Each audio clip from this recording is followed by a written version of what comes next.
എല്ലാവർക്കും ഹാർദവമായ സ്വാഗതം. കഴിഞ്ഞ എപ്പിസോഡിൻ്റെ തുടർച്ചയായിട്ട് ആണ് ഇവിടെ പറയുന്നത്. സൂര്യൻ മുതലാണ് ഇവിടെ ഞാൻ പറയുന്നത്. അപ്പം നക്ഷത്ര ദശാഫലമാണ് നമ്മൾ പറയുന്നത്.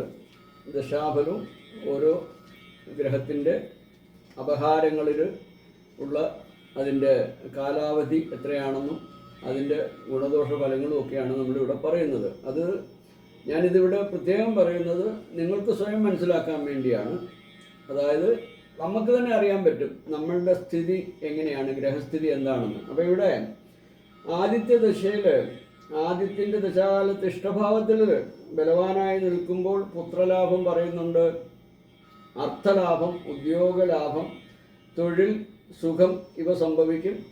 എന്നാൽ അനിഷ്ടഭാവത്തിൽ നിൽക്കുന്ന ആദിത്യൻ്റെ ദശയിൽ കർമ്മവൈകല്യം ഉണ്ടാവും, മഹാഹാനി ഉണ്ടാവും, രോഗം, സർക്കാർ ശിക്ഷയോ താക്കീതോ ഒക്കെ വരും, ജനവിരോധം, പിതൃദുരിതം എന്നിവയും സംഭവിക്കാൻ യോഗം പറയുന്നുണ്ട്. ആദിത്യൻ ലഗ്നമായി പാപനോ 10ാം ഭാവാധിപനോ 11ാം ഭാവാധിപനോ ആണെങ്കിൽ ദശാകാലം അത്യന്തം ശോഭനമായിരിക്കുമെന്നും പറയുന്നുണ്ട്. ഈ രാശികളിൽ നിൽക്കുന്ന ആദിത്യൻ്റെ ദശാകാലം ശോഭനമായിരിക്കും. ഇടവം, തുലാം ഈ രാശികളിൽ നിൽക്കുന്ന ആദിത്യൻ്റെ ദശയിൽ ഭാര്യാസംബന്ധമായ ദുരിതങ്ങൾ അനുഭവിക്കും. തുലാം രാശിയിൽ നിൽക്കുന്ന ആദിത്യൻ്റെ ദശയിൽ തനിക്ക് തന്നെ ദേഹ ദുരിതമോ രോഗമോ ഒക്കെ ഉണ്ടാവാനുള്ള യോഗം പറയുന്നുണ്ട്. അപ്പം നമ്മൾ ആദിത്യൻ്റെ ദശയിലെ അപഹാരകാലങ്ങളെക്കുറിച്ചാണ് നമ്മൾ പറയാൻ പോകുന്നത്. അപ്പം ആദിത്യ ദശയിലെ അപഹാരം എന്ന് പറയുമ്പോൾ സ്വാപഹാരമാണ്. സൂര്യൻ്റെ സ്വാപഹാരം എന്ന് പറയുമ്പോൾ 3 മാസം 18 ദിവസമാണ്. അപ്പം ഞാൻ പറഞ്ഞു സൂര്യൻ്റെ സ്ഥിതി അനുസരിച്ചായിരിക്കും നമുക്ക് ഫലങ്ങൾ. ഞാനതിന് മുന്നേ പറഞ്ഞു സൂര്യൻ്റെ നീചരാശി, ഉച്ചരാശിയൊക്കെ പറഞ്ഞു കഴിഞ്ഞു. അപ്പോൾ സൽഭാവത്തിൽ സൂര്യൻ ഇഷ്ടപ്പെട്ട രാശിയിൽ നിൽക്കുമ്പോഴാണ് നമുക്ക് നല്ല ഫലം തരുന്നത്. അപ്പോൾ ഇവിടെ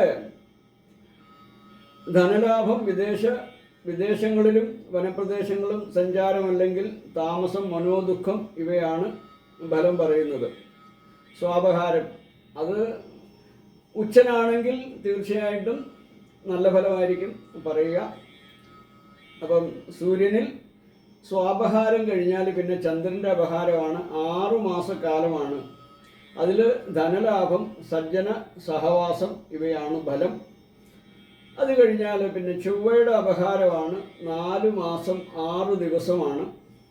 അതിലും ധനലാഭം, ഉദ്യോഗ സ്ഥിരത, സഞ്ചാരം ഇവയാണ് ഫലം പറയുക. അടുത്തത് രാഹുവിൻ്റെ അപഹാരമാണ്. 10 മാസം 24 ദിവസമാണ്. അപ്രതീക്ഷിതമായ മരണഭയം, ദുസ്സഹമായ തലവേദന, സ്ഥാനഭ്രംശം, ശത്രുഭയം ഇവയൊക്കെയാണ് ഫലം. അത് കഴിഞ്ഞാൽ പിന്നെ ശനിയുടെ അപഹാരമാണ്. 9 മാസം 18 ദിവസമായിരിക്കും.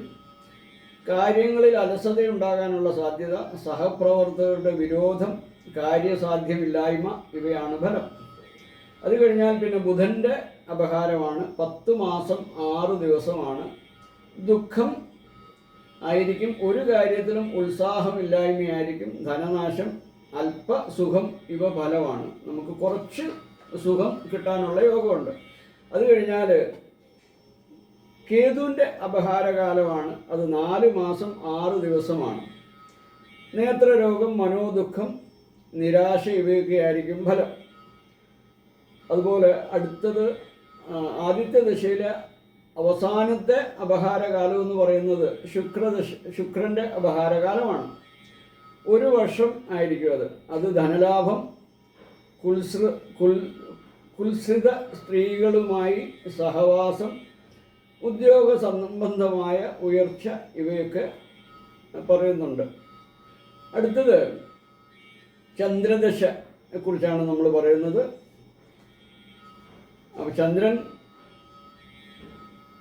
2ാം ഭാവത്തിലൊക്കെ ബലവാനായ ചന്ദ്രനാണെന്നുള്ള ദശയിൽ ധനലാഭവും വിദ്യ കൊണ്ടുള്ള ശ്രേയസ്, കുടുംബക്ഷേമം ഇത്യാദി ഫലങ്ങളൊക്കെ പറയുന്നുണ്ട്. അപ്പോൾ ചന്ദ്രൻ്റെ അപഹാരങ്ങൾ സ്വാപഹാരമാണ്. ചന്ദ്രൻ്റെ സ്വയം അപഹാരമാണ്. 10 മാസമാണ് അതിൻ്റെ കാലാവധി. അമ്മ, ഭാര്യ, സന്താനങ്ങൾ ഇവരെ കൊണ്ടുള്ള ഭാഗ്യവും സുഖവും സിദ്ധിക്കുമെന്ന് പറയുന്നു. അത് കഴിഞ്ഞാൽ പിന്നെ ചൊവ്വയുടെ അപഹാരമാണ്. 7 മാസക്കാലമാണ്. പലവിധ ക്ലേശങ്ങൾ ഉണ്ടാകാനുള്ള യോഗം പറയുന്നുണ്ട്. ദേഹസുഖം നശിക്കും, അപവാദങ്ങൾക്ക് പാത്രമാകുമെന്ന് പറയുന്നുണ്ട്. അത് കഴിഞ്ഞാൽ പിന്നെ രാഹുവിൻ്റെ അപഹാരമാണ്. 1 വർഷം 6 മാസമാണ്. അനാരോഗ്യം, ക്ലേശം, ധനവ്യയം, മനോസുഖം, ഇടി, കാറ്റ് മുതലായവയിൽ നിന്നുള്ള അപകടം, രോഗം, അതായത് പ്രകൃതി ദുരന്തങ്ങളിൽ നിന്നുള്ള മുഖേനയുള്ള നമുക്ക് അപകടങ്ങൾ, രോഗം, പീഡ, ബന്ധുനാശം ഇവയൊക്കെ സംഭവിക്കാം. അത് കഴിഞ്ഞാൽ വ്യാഴത്തിൻ്റെ അപഹാരമാണ്. 1 വർഷം 4 മാസക്കാലമാണ്. അത് ഏറ്റവും സൗഭാഗ്യകരമായ കാലമായിരിക്കും. എല്ലാ കാര്യത്തിലും ഐശ്വര്യവും അഭിവൃദ്ധിയും സിദ്ധിക്കുമെന്നാണ്. വ്യാഴം ബലവാനാണെങ്കിൽ ഫലാനുഭവം, ബലവാനല്ലെങ്കിൽ ഫലത്തിൻ്റെ അനുഭവം കുറവുണ്ടാകും. അത് കഴിഞ്ഞാൽ പിന്നെ ശനിയുടെ അപഹാരമാണ്. 1 വർഷം 7 മാസക്കാലമാണ്. അനേക വിധത്തിലുള്ള ദുരിതങ്ങൾ ഉണ്ടാകാനുള്ള യോഗം, ഭാര്യയ്ക്കോ മാതാവിനോ മരണം പോലും സംഭവിക്കാമെന്ന് പറയുന്നുണ്ട്. ശനി ചന്ദ്രൻ്റെ അനിഷ്ട സ്ഥാനത്താണെങ്കിൽ ഫലം സുനിശ്ചിതമാണ്. അത് കഴിഞ്ഞാൽ പിന്നെ ബുധൻ്റെ അപഹാരമാണ്. 1 വർഷം 5 മാസക്കാലമാണ്. ഏറ്റവും സൗഭാഗ്യകരമായ കാലമായിരിക്കും വ്യാഴത്തിൻ്റേത് മാതിരി തന്നെ. വിദ്യാഗുണം, ധനലാഭം, ഐശ്വര്യം, ഭാര്യാസുഖം ആദ്യമായ ഗുണാനുഭവങ്ങളെല്ലാം അനുഭവിക്കും. അടുത്തത് കേതുവിൻ്റെ അപഹാരമാണ്. 7 മാസക്കാലമാണ്. അനാരോഗ്യം, ധനഹാനി, രോഗം, മനക്ലേശം ആദിയായ പലവിധ ദുരിതാനുഭവങ്ങൾക്ക് അക്കാലത്തുണ്ടാകാനുള്ള യോഗം പറയുന്നുണ്ട്. അത് കഴിഞ്ഞാൽ പിന്നെ ശുക്രൻ്റെ അപഹാരകാലമാണ്. 1 വർഷം 8 മാസം. ചന്ദ്രദിശയിലെ ശുക്രാപഹാരകാലം സന്തോഷകരമായിരിക്കുമെന്നാണ് ആചാര്യം പറയുന്നത്. ഒരു വിധത്തിലും ജാതകന് മനക്ലേശം ഉണ്ടാകാൻ ഇടവരിയില്ലെന്നാണ് പറയുക. ധനവർദ്ധനവ്, ഭാഗ്യം, ഭാര്യാസുഖം, പുത്രസുഖം, ഉദ്യോഗ കയറ്റം ഇവയെല്ലാം അക്കാലത്ത് പ്രതീക്ഷിക്കാം. അത് കഴിഞ്ഞാൽ ആദിത്യ അപഹാരകാലമാണ്. ചന്ദ്രൻ്റെ അവസാന അപഹാരകാലം എന്ന് പറയുമ്പം ആദിത്യൻ, സൂര്യൻ്റെ അപഹാരകാലമാണ്. 6 മാസമാണ് ആദിത്യൻ്റെ അപഹാരകാലം. ശുഭകരമായിരിക്കും എന്ന് പറയുന്നുണ്ട്. രാജപ്രീതി, സുഖം, ശത്രുനാശം, കാര്യവിജയം, ഔന്നിത്യം എന്നിത്യാദി ഗുണഫലങ്ങൾ അക്കാലത്ത് അനുഭവപ്പെടുന്നു പറയുന്നുണ്ട്. അടുത്തത് ചൊവ്വയുടെ ദശയാണ്. ചൊവ്വ ദശയിൽ 7 വർഷമാണ് മൊത്തം ചൊവ്വ ദശ പറയുന്നത്. അപ്പോൾ അവിടെ ചൊവ്വയുടെ കാലങ്ങളിൽ നമുക്ക് ഇവിടെ പറയുന്നത് ഈ 7 വർഷത്തിൽ ചൊവ്വയുടെ സ്വാപഹാര കാലം എന്ന് പറയുമ്പോൾ 4 മാസം 27 ദിവസമാണ് പറയുക. സർവകാര്യങ്ങൾക്കും വിഘ്നമായിരിക്കും. ഉഷ്ണസംബന്ധമായ രോഗം, സഹോദരന്മാർ, ബന്ധുക്കൾ തുടങ്ങിയവരുമായിട്ടുള്ള വിരോധം, കലഹം ഒക്കെയാണ് ഫലം.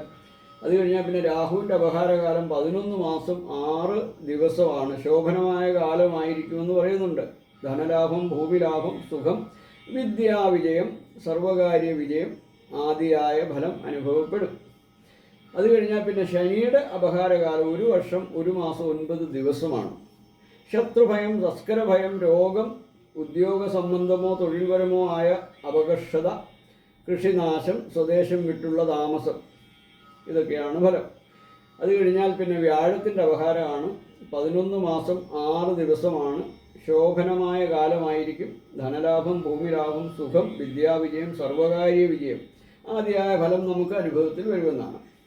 അത് കഴിഞ്ഞാൽ പിന്നെ ബുധൻ്റെ അപഹാരം 11 മാസം 27 ദിവസമാണ്. ധനലാഭം, ഭവനലാഭം, ഭവന നവീകരണം മുതലായ ഗ്രഹങ്ങളുമായിട്ടുള്ള കാര്യത്തിൽ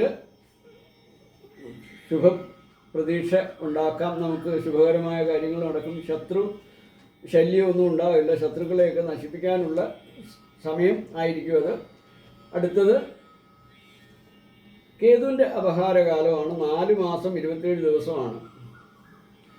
ഉദര സംബന്ധമായ അസുഖങ്ങൾ തുടങ്ങി പലവിധ ക്ലേശങ്ങളും അനുഭവിക്കുമെന്നാണ് പറയുന്നത്. അത് കഴിഞ്ഞാൽ പിന്നെ ശുക്രൻ്റെ അപഹാരകാലം 1 വർഷം 2 മാസം.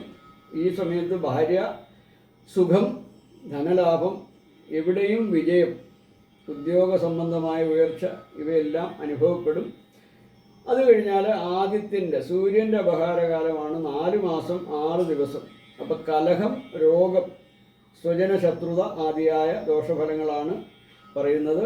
ധനധാന്യ സമൃദ്ധി, തൊഴിൽ ഔന്നിത്യം, പ്രതാപം തുടങ്ങിയ സൽഫലങ്ങളും അനുഭവത്തിൽ വരുമെന്ന് പറയുന്നുണ്ട്. അത് കഴിഞ്ഞാൽ പിന്നെ ചന്ദ്രൻ്റെ കാലമാണ് 7 മാസക്കാലമാണ്. ചന്ദ്രൻ ബലവാനും ഇഷ്ടസ്ഥാനസ്ഥിതനുമാണെങ്കിൽ അപഹാരകാലത്ത് പല പ്രകാരത്തിൽ സൽഫലങ്ങൾ നമുക്ക് അനുഭവപ്പെടും. അപ്പം അടുത്ത ഗ്രഹങ്ങളുടെ ദശ അപഹാരകാലങ്ങളുമായിട്ട് അടുത്ത എപ്പിസോഡിൽ ഞാൻ ഇതിൻ്റെ തുടർച്ചയായി പറയുന്നതായിരിക്കും. എല്ലാവർക്കും നന്ദി, നമസ്കാരം.